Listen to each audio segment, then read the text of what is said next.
కడప జిల్లా బద్వేల్ స్థానిక NG home నందు భారత కమ్యూనిస్ట్ పార్టీ సిపిఎం బద్వేల్ పట్టణ కార్యదర్శి కె శ్రీను అధ్యక్షతన సిపిఎం బద్వేల్ నియోజకవర్గంలోని 7 మండలాల మరియు బ్రహ్మంగారి మఠం మండల భూబాధితుల వలసల నివారణ అనే అంశంపై సదస్సు నిర్వహించారు.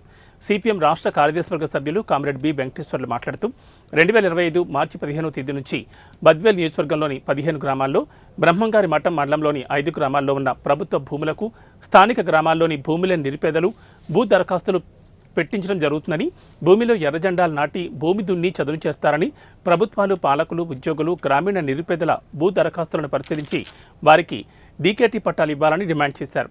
కేంద్రంలో నరేంద్ర మోడీ బీజేపీ ఎన్డీఏ ప్రభుత్వం, రాష్ట్రంలోని టీడీపీ చంద్రబాబు ఎన్డీఏ ప్రభుత్వం కూడా కలుపుకుని గత 74 సంవత్సరాలుగా ప్రభుత్వాలతో, పాలకులతో పోరాడి సాధించుకున్న పేదల అనుకూల ల్యాండ్ సీలింగ్ యాక్ట్ను రద్దు చేసి ఆధునిక భూస్వామ్య వ్యవస్థను సీజుల పేరుతో తెస్తున్నారని, దీనిని గ్రామీణ నిరుపేదలందరూ ఐక్యంగా ప్రతిఘటించాలన్నారు. ప్రభుత్వ భూముల్లో దళితులు 10, 100 సంవత్సరాల నుంచి సాగు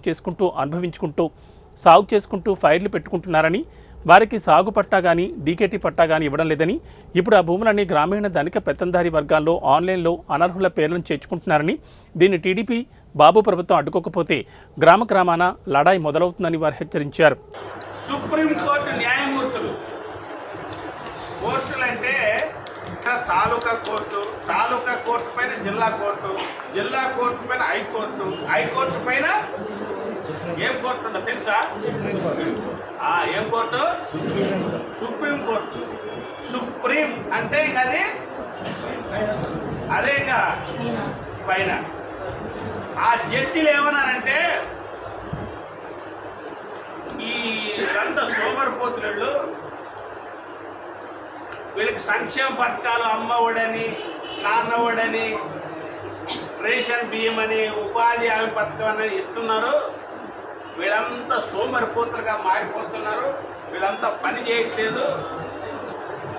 కాబట్టి ఈ పేదోళ్ళంతా సోమరిపోతులని న్యాయవాదం చెప్పారు.